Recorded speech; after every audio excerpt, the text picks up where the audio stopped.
itasimama, Kenya itainuka, Kenya itanawiri kwa umoja na uzalendo. Mimi ni Mkenya mzalendo. Je, wewe? Leo hii tuko hapa katika gatuzi la Kirinyaga kwa sababu tumekuwa na safari ya kuangalia na kuangazia miradi ya kimaendeleo ambayo serikali imekuwa ikifanya tangia kuchaguliwa na kuapishwa tarehe 13 Septemba mwaka wa 2022. Na ni mambo mengi sana ambayo yameweza kufanywa na serikali hii ikiongozwa na Mheshimiwa William Ruto. Kisa na maana ni kwamba tuna miradi ambayo tumeipiga msasa na tunaihadithia kule Kiambu, kama mradi wa Karimeno ambao unapatia wakaaji wa Gatundu, wa Juja, wa Ruiru milioni 1 maji. Pia tumeangalia uwanja wa michezo wa Kirigiti, uwanja ambao unaweza kusheheni zaidi ya watu 16,000 ambao sasa umemalizika kwa kiasi cha 85%. Na pia ndio uwanja ambao Rais wa awamu ya kwanza, mwanzilishi wa taifa Jomo Kenyatta, alihudhuria alipotoka gerezani, na ni uwanja ambao unaweza kutumika hata kufanya michezo ya kimataifa. Pia tumeangazia nyumba ambazo zimetengenezwa hapa Kirinyaga, kule Murang'a Makenji na hata kule Ruiru, na katika eneo hili lote la kati mwa Kenya kuna nyumba ama miradi ya nyumba zaidi ya 14 ikiorodheshwa zaidi ya nyumba tu 5,000 ambazo zinajengwa peke yake, na nyingi zikiwa ni miradi ambayo iko kule Kiambu, miradi 6 katika maeneo ya kule Thika Depot na hata kule Ruiru ambapo kuna nyumba zinajengwa 1,050. Tumesikia hadithi nzuri sana tukiangalizia kama jumba zile ambazo zimetengenezwa hapa Kirinyaga. Tunaona ikifikia mwisho wa mwaka huu watu wataweza kuingia. Zimesonga kwa kasi zaidi. Zile za kule Maragwa, kule Murang'a, kule Ngudhuru, Makenji zimefikia 45%. Zile za Kiambu zimefikishia 54%. Pia kuna aina tofauti ya miradi ya maji kama ile inaitwa kwa kimombo Northern Collector Tunnel ambayo iko kule Murang'a.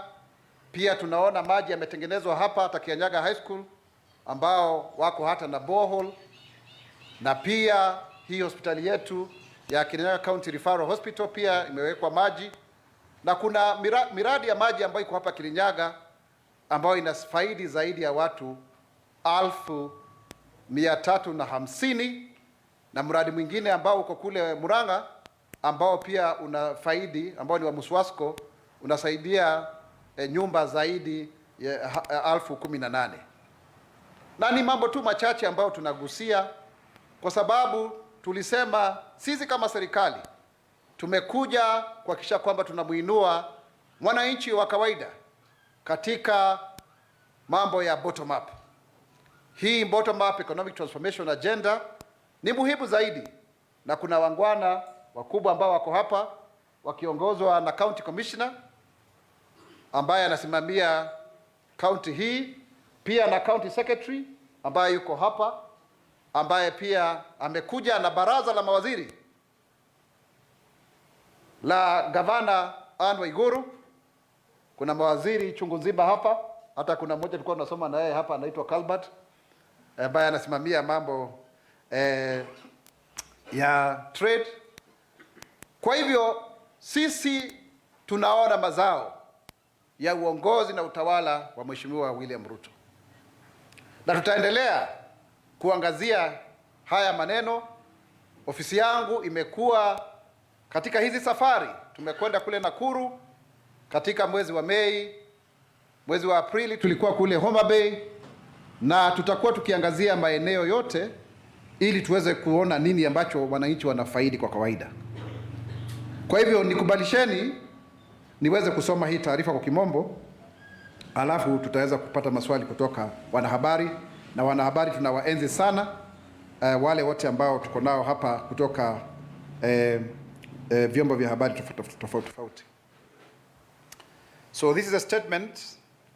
It's a weekly press briefing that is being done from Kirinyaga County at the CDF hall, and we really must thank the Member of Parliament, the Honorable Gachagua'S, who I was privileged to serve with in the 11th Parliament, and his team for giving us an opportunity to be here. After this, we are going to have a town hall meeting where we have all these senior members of the county and national government are going to answer your questions, and we must be very happy that the Office of the Government Spokesperson started the town hall meetings, and they really have done very well. His Excellency the President has actually engaged quite a number of them, and will be doing so since we started one in Nakuru in May this year. May I first of all thank you, members of the Fourth Estate from this region, for accompanying us to the various projects that we have visited since Monday in Kiambu, Murang'a, and Kirinyaga counties, and passing the information to our people on the government achievements towards betterment of their welfare. I wish to affirm the government's commitments to actualizing its promises to the people, hence the essence of our presence in Central Region this week, with the aim of communicating the projects and programs being undertaken at the counties for the purpose of getting public feedback and ensuring that they meet their expectations. Let me focus on affordable housing program in the Central Kenya region. The government undertakes to put up 1 million affordable housing units in 5 years, first targeting of about 700,000, and currently about 109,000 units are being constructed. And this is on course with already 14 of the projects ongoing in Central Region, the 5 counties, all of them, and they are at various stages of completion. And we promise, as government, a profound socioeconomic impact as witnessed in our tour. The projects comprise, actually, let me correct this, 7,628 affordable housing units, not 5,000, employing an average of 2,130 daily workers on site. So over 2,000 people are getting daily bread from these, with an additional 5,000 skilled and low-skilled workers engaged directly and indirectly off-site across the housing economic value chain in the region. The State Department for Housing and Urban Development and the National Housing Corporation have ring-fenced 1.135 billion for the Jua Kali and MSMEs in this region to produce steel doors, steel windows, wooden doors, joinery, and balustrades, as well as landscaping on site in these 14 projects. For example, in Ruiru, we found the Ruiru bypass fabricators.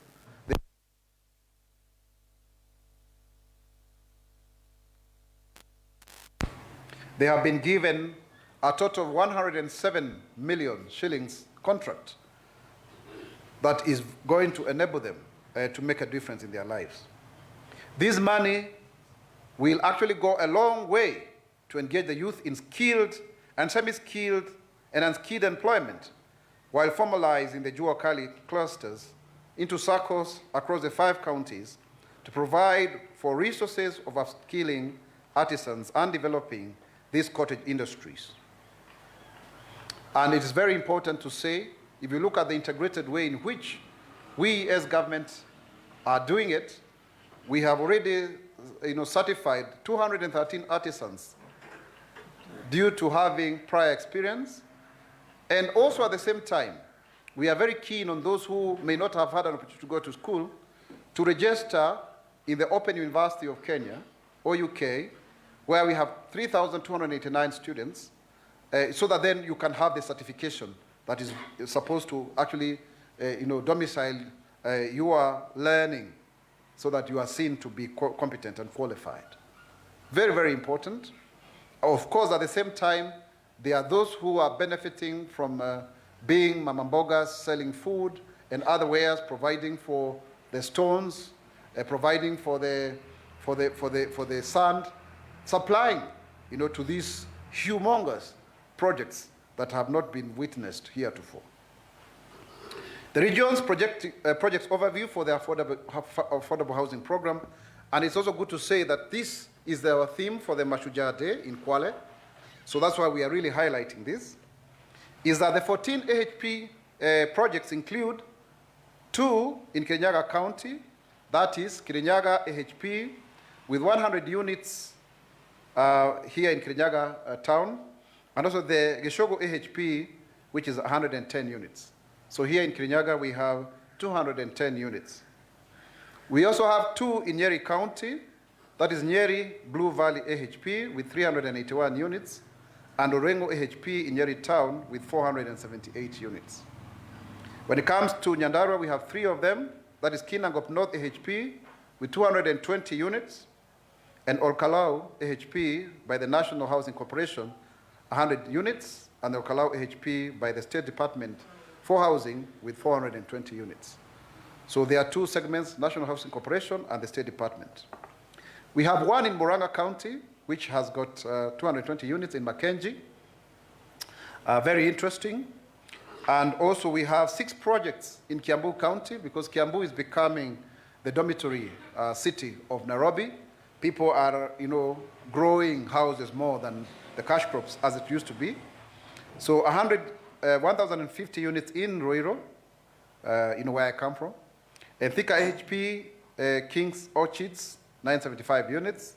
Thika Depot AHP, 436 units. Thika Bustani AHP, 996 units.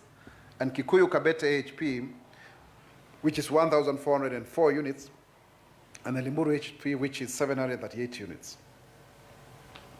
So you can see that's quite a lot, over 7,000 units, going forward.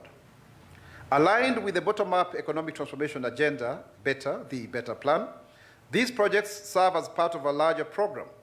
As I said earlier, they are being rolled out across the country, comprising more than 700,000 units in the medium term, all almost to provide affordable housing solutions to the hustler families. This is a great achievement of the Kenya Kwanza government's plan of constructing over 1 million houses in the next 5 years going forward, because we have a deficit of 200,000 houses countrywide every year, and the mortgage facilities, as of 2022, would only cover about 50,000 people. So already we have surpassed this demand or supply for that matter, and so it is very important that we take advantage of this.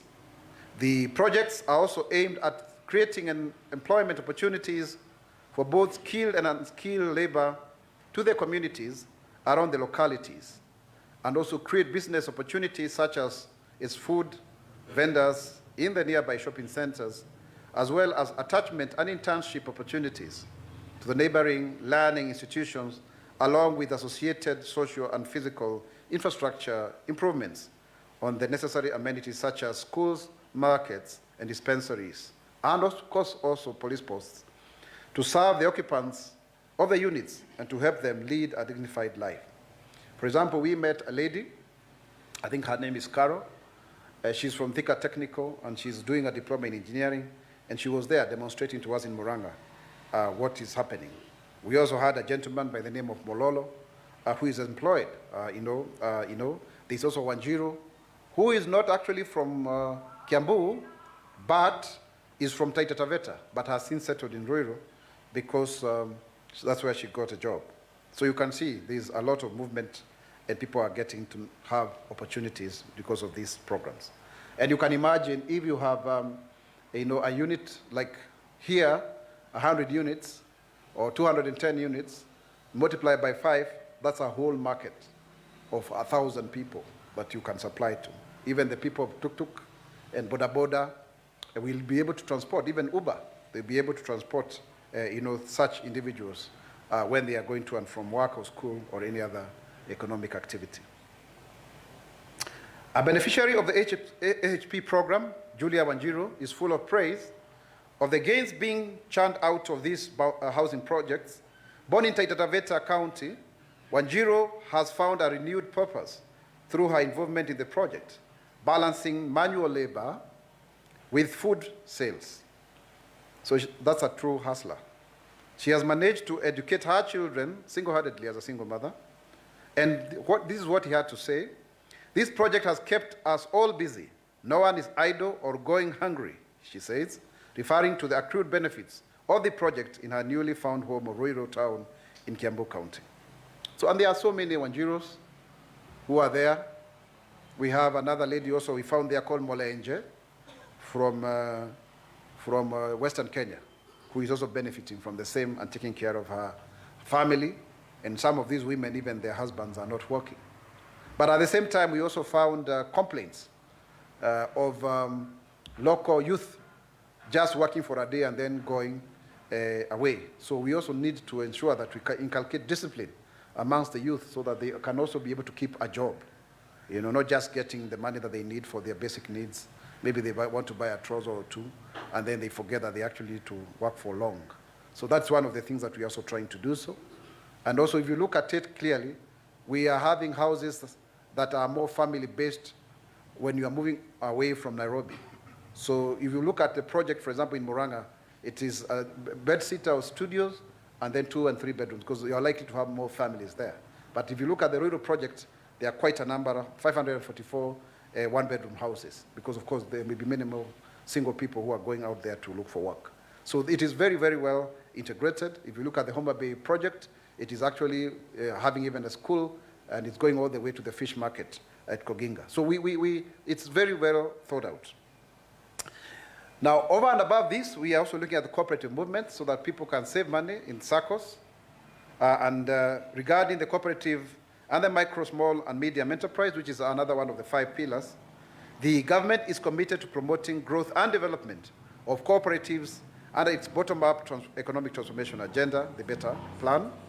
This is mainly happening through semi-autonomous government agencies, including the New Kenya Cooperative Creameries, that is NKCC, whose mandate is to procure high-quality raw milk, process, and package and market it along its value-added products.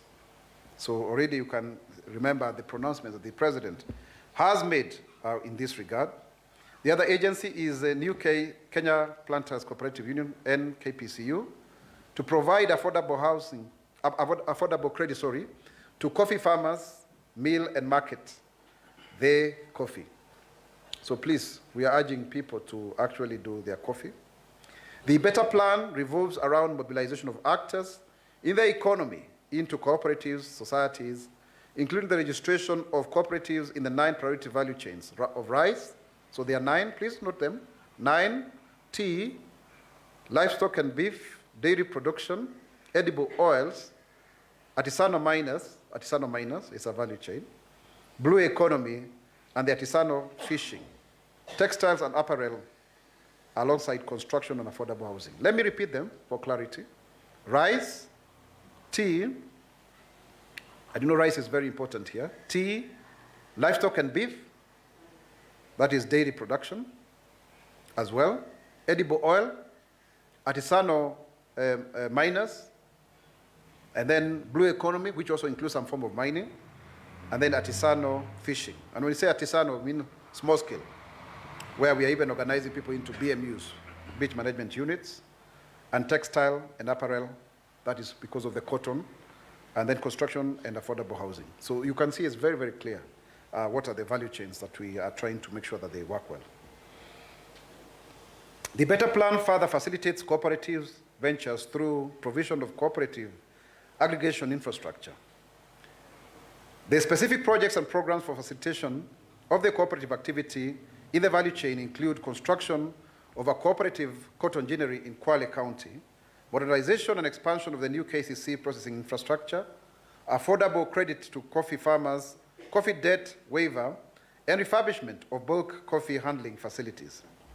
In the last 2 years, the government has attained a number of achievements in the cooperative subsector, key amongst them registration of 389 cooperative societies across the 9 priority value chains, which can be broken into 3 cooperatives for rice, 1 in the tea sector, 22 in livestock and beef, 62 in the dairy production, 41 in edible oils, 117 in the artisanal miners, 104 for the blue economy, and artisanal fishing, 17. Like that, and apparel, and 22 for the construction of affordable housing in the cooperative societies. The new Kenya Cooperative Creameries, NKCC, has been designed to ensure that the buyer of milk of the last resort is actually that organization in order to mitigate against low milk prices. And currently, the entity is serving 60,000 dairy farmers through 300 dairy cooperatives and other farmer organizations, majority of whom are really from this region. So this is our own product. The new KCC reached a processing capacity of 875,000 liters, that is 250,000 liters of dairy milk and 650,000 liters of raw milk, with completion of modernization of facilities having been at 85% by June 2023. So you can see they really have the capacity to take almost all of our milk. Further, a total of 2,221 metric tons of milk powder was produced using this installed capacity during the enhanced rainy season of the financial year 2023-2024. And in that regard, following the setting of the El Nino rains, in November 2023, the NKCC made a request of 1.5 billion to the Parent Ministry of Cooperatives and MSMEs Development for support to facilitate mop-up of excess milk so that you don't have a milk glut. The government was able, because of budgetary constraints, to give 900 million of the money in December 2023. So that's why you can see that capacity is that high. The government has also allocated more funds in the current financial year for milk powder processing and completion of the last phase of NKCC modernization project. So don't stay there with your milk. There is capacity to buy, and we continue to increase it so that we can benefit all of us. Now let's come to the new KPCU. The new KPCU has in the last 2 years disbursed credit totaling to 4.95 billion to 365,972 coffee farmers spread across the 26 coffee growing counties through the Coffee Cherry Advanced Revolving Fund, according to records by the new KPCU here in central Kenya. So you can see the numbers, 4 billion, actually let's call it 5 billion, that is going to nearly 400,000 farmers. This is unprecedented. And the 4 growing counties of Kiambu, Kirinyaga, Murang'a, and Nyeri have actually received a total sum of 2.309 billion, and this has benefited 182,827 farmers. So it's actually the lion's share of that. There was also an increased coffee milling activity nationally.